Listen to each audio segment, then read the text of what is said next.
ଆଜ୍ଞା ନମସ୍କାର। ଆଜି ଆପଣମାନଙ୍କ ଉଦ୍ଦେଶ୍ୟରେ ଗୋଟେ ଗୁରୁତ୍ୱପୂର୍ଣ୍ଣ ଭିଡିଓ ପ୍ରସ୍ତୁତ କରୁଛି। ଭିଡିଓଟି ହେଲା ଆମେ ଯେଉଁଠି ବାସଗୃହ କରିଛେ ଆମ ବାସଗୃହର କେଉଁ ସ୍ଥାନରେ ଦେବତାଙ୍କୁ ବା ଆମର ଆରାଧ୍ୟଙ୍କୁ ବା ଆମର ଗୁରୁଙ୍କୁ ପୂଜା କଲେ ଯାହାକୁ ଆମେ ଇଷ୍ଟ ବୋଲି ଭାବୁଛେ ଆମ ବଂଶର ଆମ କୁଳର କେଉଁଠି ରଖି ପୂଜା କଲେ ଆମକୁ ନିଶ୍ଚିତ ଭାବରେ ଶୁଭ ଫଳ ପ୍ରାପ୍ତି ହେବ ଏବଂ ଘରେ ରହୁଥିବା ପ୍ରତ୍ୟେକ ମଣିଷ ଶୃଙ୍ଖଳିତ ରହିବେ, ସଚେତନ ରହିବେ, ସମଦର୍ଶୀ ହେବେ, ସମସ୍ତଙ୍କ ଭିତରେ ଆତ୍ମୀୟତା ବୋଧ ଜାଗ୍ରତ ହେବ।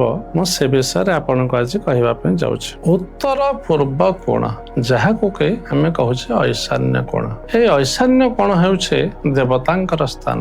ଘର ବା ଘରେ ବାସ କରୁଥିବା ପ୍ରତ୍ୟେକ ବ୍ୟକ୍ତି ସେମାନଙ୍କର ଉତ୍ତରୋତ୍ତର ଉନ୍ନତି ପାଇଁ ଯେଉଁ ଐଶ୍ୱରିକ ଶକ୍ତିର ଆବଶ୍ୟକତା କରନ୍ତି, ଈଶ୍ୱରଙ୍କର ଆଶୀର୍ବାଦର ଆବଶ୍ୟକତା କରନ୍ତି, ସେ ଆଶୀର୍ବାଦ ବା ସେ ଯୋଉ ଡିଭାଇନ ପାୱାର ସେଟା ଐଶାନ୍ୟ କୋଣରୁ ହିଁ ଘରକୁ ଆସିଥାଏ। ଅର୍ଥାତ୍ ଆମେ ଯଦି ଐଶାନ୍ୟ କୋଣରେ ଆମେ ଆମର ଇଷ୍ଟଙ୍କୁ ସ୍ମରଣ କରିବା, ଆମର ଇଷ୍ଟ ଦେବାଦେବୀଙ୍କର ମନ୍ତ୍ର ଜପ କରିବା, ଇଷ୍ଟ ଦେବାଦେବୀଙ୍କର ପୂଜାର୍ଚ୍ଚନା କରିବା, ଇଷ୍ଟ ଦେବାଦେବୀଙ୍କର ବିଭିନ୍ନ ପ୍ରକାରର ଆଧ୍ୟାତ୍ମିକ ଅନୁଷ୍ଠାନ କରିବା, ତାହେଲେ ଆମକୁ ନିଶ୍ଚିତ ଭାବରେ ଦୈବିକ କୃପା ପ୍ରାପ୍ତି ହେବ।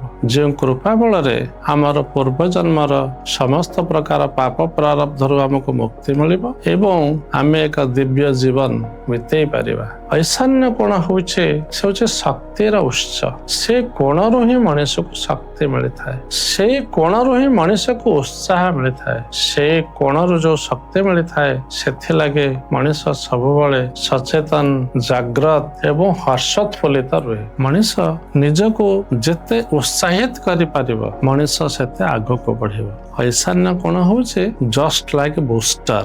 ଯେମିତି ବୁଷ୍ଟର ସମସ୍ତଙ୍କୁ ବୁଷ୍ଟ କରିଥାଏ ଆଗକୁ ଯିବା ପାଇଁ। ଆମେ ଟିଭି ପାଇଁ ଯୋଉ ଆଣ୍ଟିନା ଲାଗିଥାଏ, ଯଦି ଆଣ୍ଟିନାର ଡାଇରେକ୍ସନ ଟିକେ ଭୁଲଭାଲ ହେଇଯାଉଛି, ଯେମିତି ଚ୍ୟାନେଲ ଠିକରେ ଆସିନଥାଏ, ଆମେ ସେଠି ଗୋଟେ ବୁଷ୍ଟର ଲଗେଇଦେଲେ ଚ୍ୟାନେଲ ପୁରା କ୍ଲିୟର ହେଇଯାଏ। ଠିକ ସେମିତି ଐଶାନ୍ୟ କୋଣ ହେଉଛି ମଣିଷ ପାଇଁ ବୁଷ୍ଟର। ମଣିଷ ଯେତେ ଭୁଲ କରୁଥାଏ, ଭୁଲ ଚିନ୍ତା କରୁଥାଏ କିମ୍ବା ଭୁଲ ଭାବନା ଭିତରେ ଥାଏ, ସେ ଭୁଲରୁ ବାହାରି ସଠିକ ରାସ୍ତାକୁ ଆସିବା ପାଇଁ, ସଠିକ ନିଷ୍ପତ୍ତି ନେବା ପାଇଁ ଏବଂ ନିଜକୁ ଶୃଙ୍ଖଳିତ କରିବା ପାଇଁ ସେ ପ୍ରକୃତ ଶକ୍ତି ହିଁ ଐଶାନ୍ୟ କୋଣରୁ ହିଁ ମିଳିଥାଏ। ତେଣୁ ଆପଣମାନଙ୍କୁ ମୋର ବିନମ୍ର ଅନୁରୋଧ, ଐଶାନ୍ୟ କୋଣରେ ଆପଣଙ୍କର ଇଷ୍ଟଙ୍କୁ, ଇଷ୍ଟ ଦେବତାଙ୍କୁ, ଇଷ୍ଟ ଦେବୀଙ୍କୁ ସ୍ଥାପନ କରନ୍ତୁ।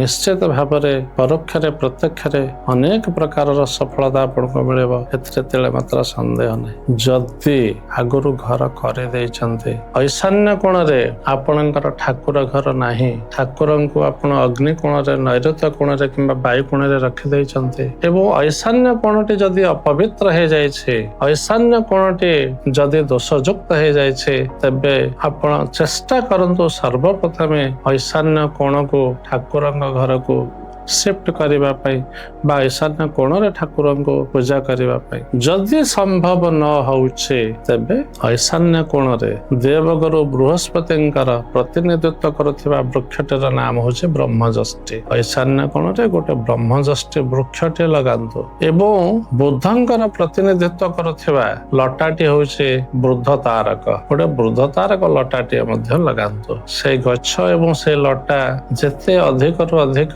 ବୃଦ୍ଧି ପାଇବ, ଈଶାନ୍ୟ କୋଣର ସମସ୍ୟା ଗୁଡିକ ସେତେ ଜଲ୍ଦି ସମାଧାନ ହବାରେ ଲାଗିବ। ଈଶାନ୍ୟ କୋଣକୁ ସମ୍ପୂର୍ଣ୍ଣ ଶକ୍ତି ସମ୍ପନ୍ନ କରିବା ପାଇଁ ଆପଣ କଣ କରିବା ଦରକାର ନା, ଈଶାନ୍ୟ କୋଣରେ ବ୍ରାସ ପିତ୍ତଳରେ ତିଆରି ହେଇଥିବା ଟ୍ରିପଲ ଲେୟାର ପିରାମିଡ, ତ୍ରିସ୍ତରୀୟ ପିରାମିଡ ଗୋଟେ ଈଶାନ୍ୟ କୋଣରେ ଲଗାନ୍ତୁ। ଈଶାନ୍ୟ କୋଣ ବାହାରେ କ୍ଲିୟର କ୍ରିଷ୍ଟାଲ ଚିପ୍ସ କିଛି ମାଟି ତଳେ ପୋତି ଦିଅନ୍ତୁ ଏବଂ ଈଶାନ୍ୟ କୋଣକୁ ସମୃଦ୍ଧ କରିବା ପାଇଁ, ଈଶାନ୍ୟ କୋଣକୁ ଆକ୍ଟିଭ କରିବା ପାଇଁ ଆପଣ ମାନେ କଣ କରିବା ଦରକାର, ଘରର ବାହାରେ ଗୋଟେ ବ୍ରହ୍ମଶିଳା ସ୍ଥାପନ କରିଦିଅନ୍ତୁ। ନିଶ୍ଚିତ ଭାବରେ ଈଶାନ୍ୟ କୋଣର ଯୋଉ ଦୋଷ ସେଟା ଧୀରେ ଧୀରେ ଧୀରେ ଧୀରେ ଧୀରେ ଧୀରେ ହ୍ରାସ ପାଇବ। ଏମିତି ଯଦି ଈଶାନ୍ୟ କୋଣରେ ଆପଣ ଲାଟ୍ରିନ୍ କରିଦେଇଛନ୍ତି କିମ୍ବା ବାଥରୁମ କରିଦେଇଛନ୍ତି, ଯଥାଶୀଘ୍ର ହଟେଇ ଦିଅନ୍ତୁ, ନହେଲେ ଆପଣଙ୍କୁ ଏମିତି କୌଣସି ଶକ୍ତି ନାହିଁ ରକ୍ଷା କରିବ।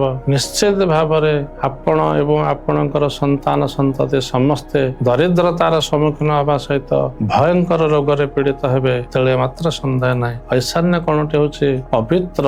ଯେତେ ପବିତ୍ର ରହିବ, ଯେତେ ନିର୍ମଳ ରହିବ, ଘରର ବୃଦ୍ଧି ଏବଂ ଘରର ସମୃଦ୍ଧି ଏବଂ ଘରର ଗୁରୁତ୍ୱ, ଆପଣଙ୍କ ବଂଶ ମର୍ଯ୍ୟାଦାର ଗୁରୁତ୍ୱ ଦିନକୁ ଦିନ ବୃଦ୍ଧି ପାଇବ ନିଶ୍ଚିତ। ରହୁଛି, ନମସ୍କାର।